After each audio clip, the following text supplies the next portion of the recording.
something aggressive. That was sick. That's 2v2 gameplay. That was.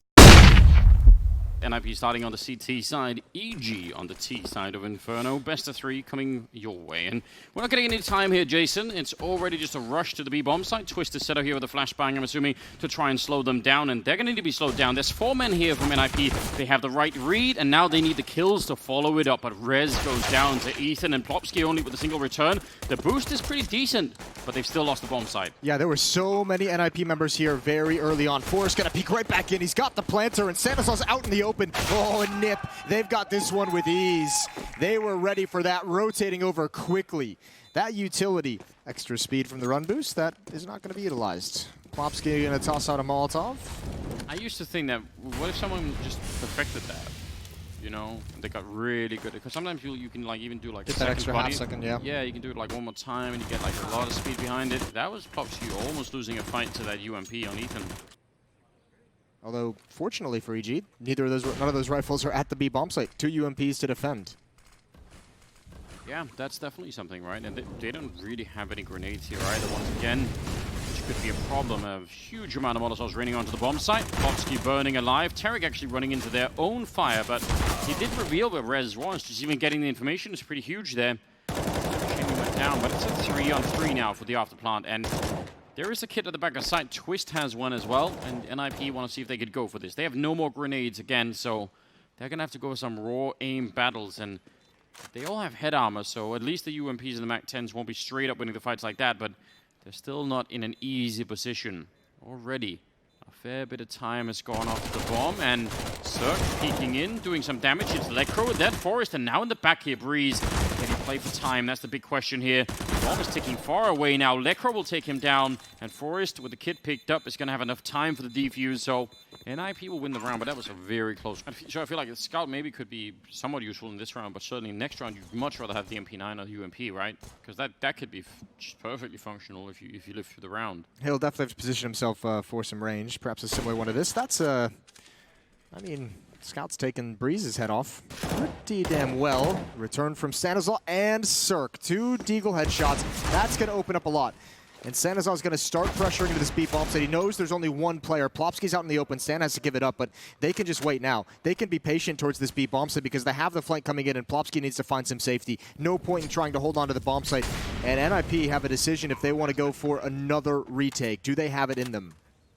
I mean, they must know they have a heavy weapon advantage, but there's still a man down, and I don't know, the last one was really tricky, and that's when they were at even odds, so yeah, I'd be doubting this too. And now it's time to say goodbye. This Stanislaus with a headshot on Forest, surely that should be the time to cancel it. Ethan will take down Plopsky, and Lecro going to try and back out, and they've already flashed him. They're not going to let him get away. They're going to try and stop him. Tarek goes down, but Cirque is there spraying, and that'll be a round for EG. I'm going to say EG. Yeah, I mean, I will say this NiP that we've watched at this event makes me feel like it's much more doable for them, especially because, well, they've obviously already beaten EG in a best of 3, but Stanislaus right around the corner. They line up for him. He's going to spray them both down. Yeah, NiP has been like kind of a big question mark on if they'd be able, if these changes have worked. They've spent so much time like in limbo of, you know, not necessarily being any kind of massive threat, but they've looked much better at this event. But before this event, I would have said without a doubt EG, and now it's kind of like 50-50. Yeah, I have a good feeling about this EG team. I do have to say, this event is important for EG after the failure of DreamHack Malmö, which I think a lot of people kind of wrote off, and myself included, just said like trying not to overreact to it just because of the crazy schedule after New York. But if it happens again, like if they don't make it deep into this tournament, then I think people are really going to start questioning the thought. A lot of power in this attack, and the defense holding on pretty well, but it's all over now. I think if it happens again, if there's like another eternal disappointment, it's steadily been impressing people and steadily been having some good results. So I think a lot of people, part of the reason are we're excited about that as well. Yeah, and there were so many things that were working out really well. Getting to check the corner, it's just the USP, but still, I think for me it was like when they got Stan in for Daps, it was one of those things where I thought, yeah, but you know, Daps is a really good leader, and who knows what could have happened. And it looked like it was like a little bit of a downturn. It looked like, maybe they're not going to be as good. Maybe this was all just a huge mistake of some kind. But then at the major, you know, I just I was very, very impressed, and I thought I just thought the way that Stanislaw himself was playing. You know, winning that third round with mostly pistols. Looks like NiP going to do some aggressive strategy over here. They're going to have to run through the Molotov to do it, and Force has the first, cannot control for the second. But that might buy the space. They might not, and they definitely don't realize Lekro's here.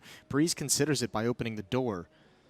But this is an opportunity for Lekro. Oh, Breeze has outplayed him so hard. Oh, Breeze has just completely juked him out of his jockstrap, as we say in American sports. Well, it's a good saying for a reason as well. That was, yeah, he opened the door, makes a little squeak sound, and that sells it. Really, really well done. I wonder if they had spotted too. I think they have. I feel like they must have. 3 versus 4. If EG win this round, it's only, well, light defense here at the bomb site. Will win the first fight. And goes back for more. He's going to get that kill and a missed opportunity, I think, for Cirque. This is a huge round out of Twist. Breeze making a bit of noise, coming to look for him, and Twist is going to take that fight. That is magnificent. He's essentially playing this bomb site 1 versus 4, and he's already taken down 3. I think he saw Cirque shaking his head there. He did miss a shot, but there was no way they expected Twist to re-aggress at that angle. 1 versus... Oh, no, another one. Don't like to see it. Twist with a 4-man kill. 3-3. Nice recovery for the Ninjas, and Twist gets his free upgrade into the AWP. He was, as we were theorizing previously, stuck on a scout for a little bit. Ooh, another fast-paced play towards top banana. Ethan going to lead the way. Oh, they spot 2. They haven't seen the guy in the corner, but it's Lekro. He's going to straight burn, and Cirque nails that one up mid. And I think Stanislaw has to back away with the low HP he has. Man, this is so brutal that they're setting such a high pace right now, EG. And I'll be honest, like if not for Twist in the last round, NiP they weren't gonna be able to keep up, and it still feels like they're not.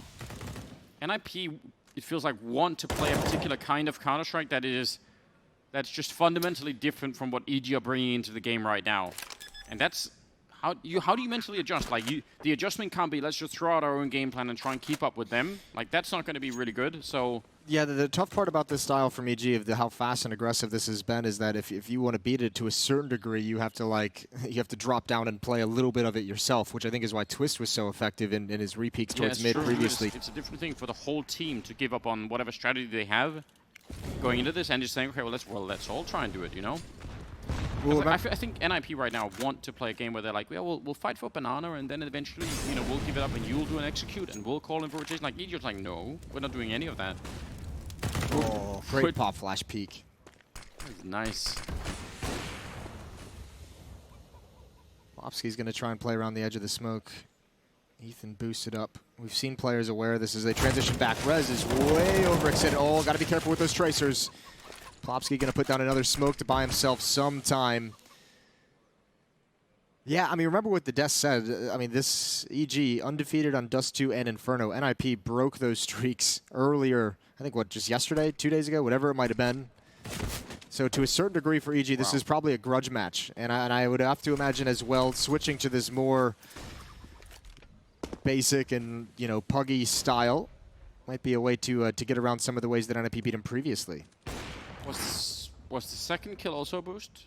I mean, yes. Okay. So that's super effective. The pace was a bit lower this time, but some cool tricks being brought out.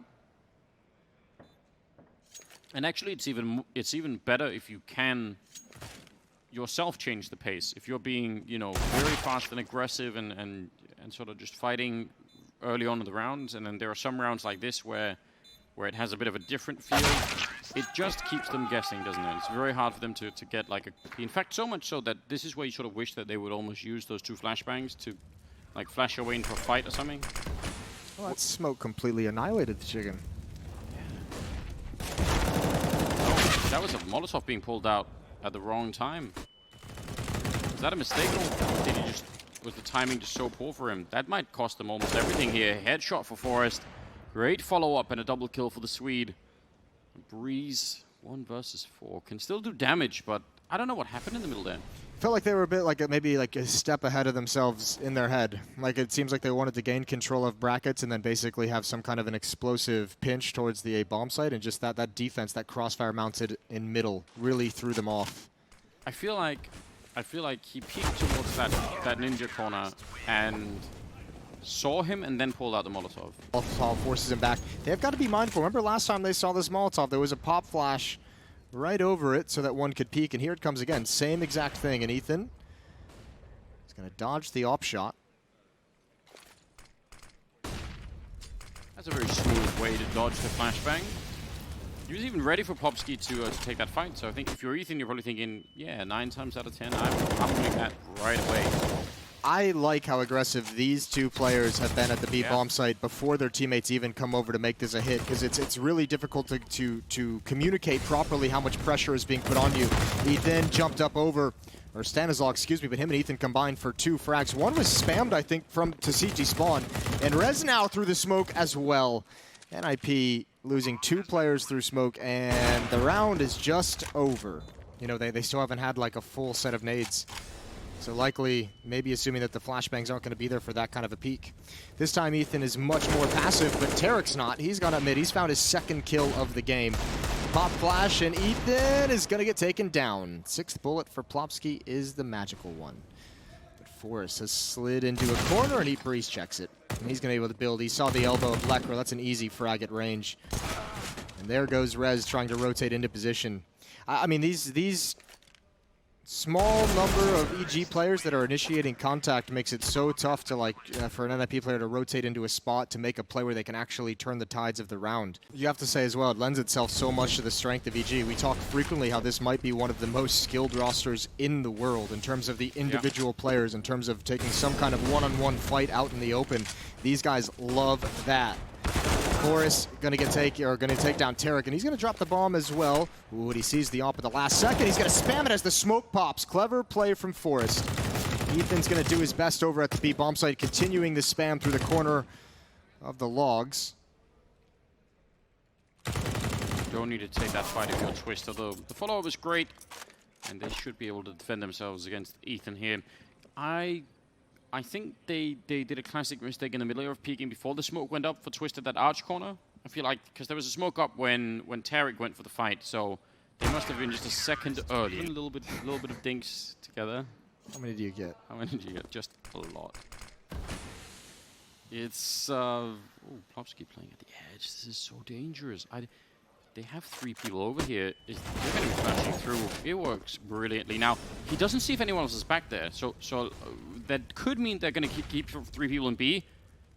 I'm not saying that he has to push forward, but if he does and finds nobody, at least then they'll know for sure. They're going to be rotating Lekro back, and EG aren't reacting immediately either. Well, they've set up the smokes towards small pit. If Lekro comes through that, it might be able to help, but they need to have success in the defense, which they are having. First kill, but not the second. There's Lekro, immediately traded by Breeze. 1-on-2 after a double kill from Lekro. He's going to get the bomb planted out in the open. That'll open up so many options of where he can play in the post plant. Does he have the balls to push his own smoke? Certainly pushing that way. Smoke has been extinguished in the meantime, and now it's just hiding. The bomb is planted out in the open. That will make them very suspicious right now. They're probably going to be... They have 3 places to check, right? And Graveyard, I guess that was checked by the Molotov. Now the question is, can they do even more? Whole bomb site's been looked over now. They still have a couple of positions left, and where the bomb is planted, they should guess now. They definitely know, and they just double team him. I think he could have waited a bit longer then. I think he could have probably waited for at least for the defuse there. Impressed. Ooh, that nade. Oh, that's perfect. But the flashbang is even better from the other side. Good win for Ethan. That's actually massive. Oh, the follow-up nade. What? Okay, that's not fair. That's unreasonable. A little one-tap cleanup. I'm going to need to see a replay. We need the judges on that. 10 out of 10 scorecards are in. Convene the ethics committee. That is wild. I just don't. I'm not even sure I even know what happened. It's like I blinked for a second and someone died. 3 versus 4 though. There is 2 flashbangs and an HG left on NiP, and none of them are in the B bomb side. That is Lekro. He's happy the Molotov didn't reach him there. 1 behind U-Box. Ethan goes down, and Lekro a 2nd kill there, and he would have been a hero right away. Now instead, they're in a lot of trouble here, and NiP don't have the money really to throw these rifles away, so even though it's the 14th round, you probably don't want to be saving, you might have to real soon. Yeah, I think Twist holds this angle for about the next 5-6 seconds, and then he gives it up. And actually, it's just going to come out earlier than that.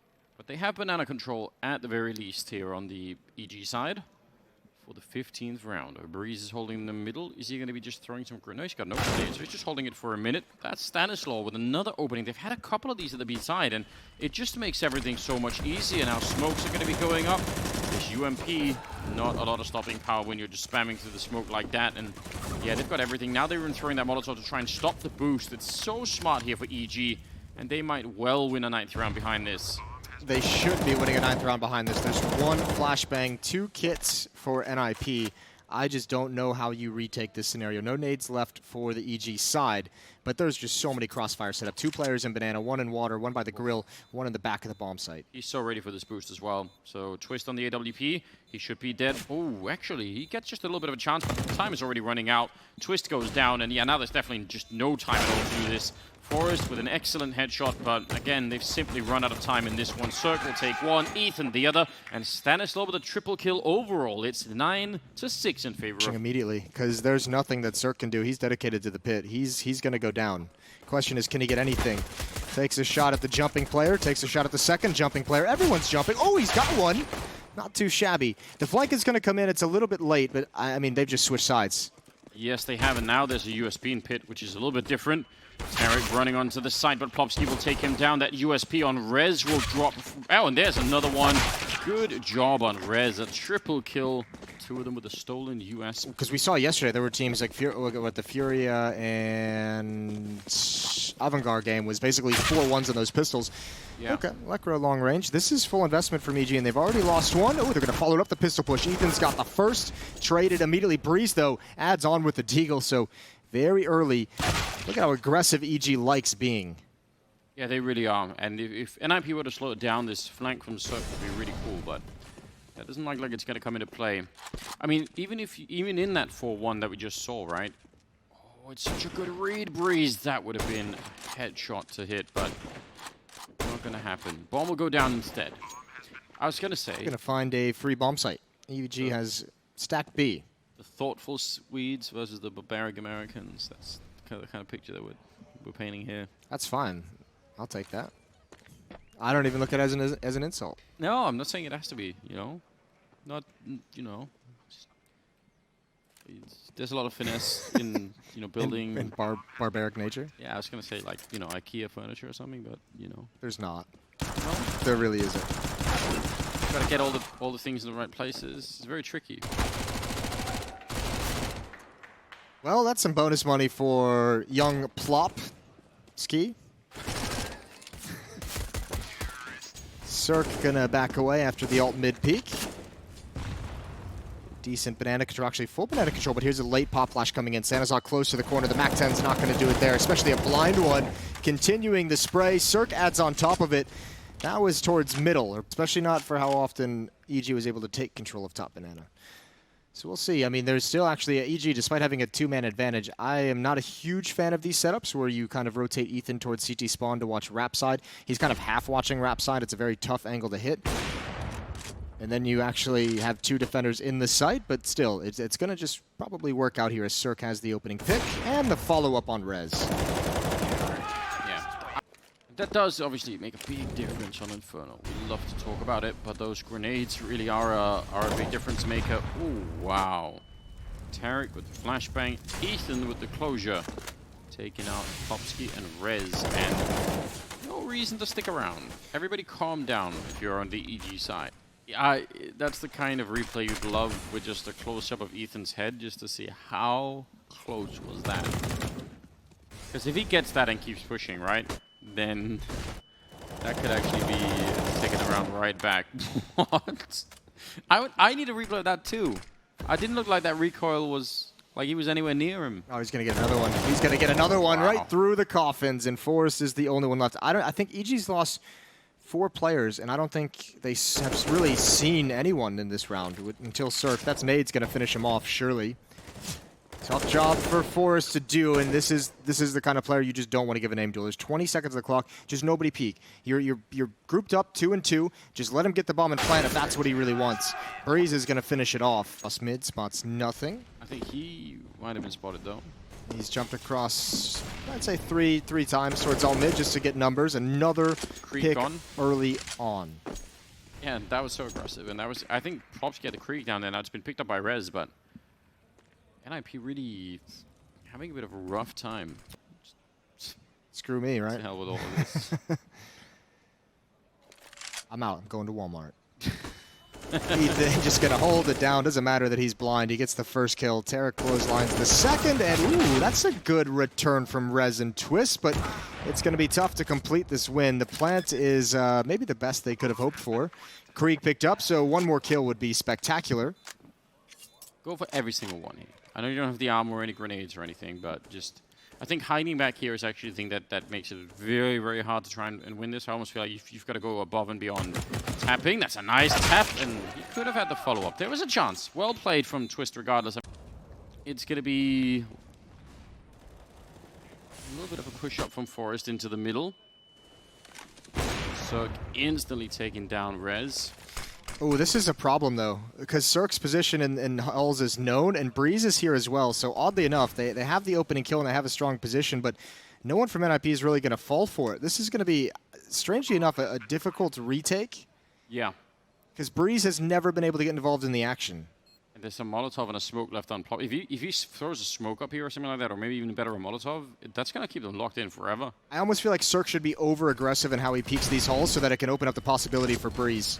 It's a nice Molotov, though, to force Plopsky out, actually into the lineup of Cirque, and Twist tapping away, needing a kill. There's the follow-up, a big double, and they jump down into the pit, but that's going to be a strong round out of the Swedes here. They're going to be blessed with the opportunity to not have to hold on to a rifle. Plopsky eating a bit of grenade damage. He wants to push up. Rez will be there to take him down. That's not bad at all. Every time I look at the scoreline and it's this close, I keep thinking, how are NiP holding on to this so well? They've done a great job. Think of a lot of teams that probably would have folded under this pressure or had such a disparity in the first half that it would have been tough to fight back. But and it doesn't work in the first, couple of rounds, then people tend to sort of punch themselves out, right? Like they get so worn out. I think that happens with a team like EG where like they set that pace and they try and like they keep the NiP economy they keep the NiP economy low, and they keep like almost breaking them, but then at the end NiP just keep holding on. And is there a limit? Is there an expiration date for that kind of play where you're like just eventually like now we just can't do anything? No, but I think it is deflating if that kind of stuff. Because obviously you can't have that kind of a pace on the second half, right? When you're winning the defensive side, you can't be massively pushing everything. Although they have been pretty aggressive for a defense. Either way, slow pace towards this A bomb site, and EG has properly stacked it up. That's a huge win, because that smoke's going to clear, and then Stanislaw can get involved. They still don't know Tarek is here either. They're baiting him in. Tarek, he can stop this plant. Look at the time. Oh, the bomb is down. They're going to have to rush into the site to get this kill. This needs to be a frag, and now Tarek just needs to live. Forrest chasing him down, hunting, but it's not going to happen fast enough. And oh, that almost did it. Smart play from Forrest. Pop flash through it.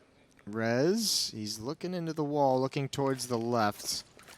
Here it comes. There's the peek. Tarek. Oh, he's going to peek it at 3. His teammates got one. Oh, my God, they've got them all. Cirque and Bree swing around the corner. Good thing they bought. That's a terrible idea on your part, Anders. Wow, thanks. It's oh, he even tags him up. That was going to be a really cool B split. I'm sort of sad that it got shut down over at mid, but that's a 3-man setup there at middle, and it works remarkably well. Forrest, though, dangerous in this position with the AK. They have some pretty poor weaponry to try and fight him at that range. He's low on health, though, and he'll fall back into it. Twist only has a pistol, and this is Forrest's time to really prove why we keep talking about him as such a good player. There's the tap taking out Cirque. The smoke will reveal where a second player is coming from. That actually does give it up a little bit. Oh, Twist is found, and Forrest is as well. Heads up play from Ethan to look for Twist inside of the smoke, and he's going to get away with it this time. Plopsky, again, a little bit low on health. They take out Tarek, but they don't know about Ethan yet. They haven't been spamming this yet, as far as I can tell, so they're just assuming no one's here. And that's a big mistake. Taking down Twist and Plopsky's Ethan. Wow. So we learned in Under Siege 2, Jason. Assumption is the mother of all fuck-ups. Freeze. Oh no, no one's watching Halls, and you've allowed Forrest to get an opening kill, and you can see Lekr even backing off. Forrest is going to clear everything. Up above, he finds Breeze. Breeze was trying to manage 180 degrees. And that's a heartbreaking way for Ethan's work to go to waste. Yes, it is. But for NiP is another example of them just, holding on to this wild ride that they've been taken on by the mostly American side here. Rez, Lekr, and Forrest. And I mean, right now they're not even being challenged for the bomb site itself. It seems like EG is sort of posing at the limit of the site just to see what they can get.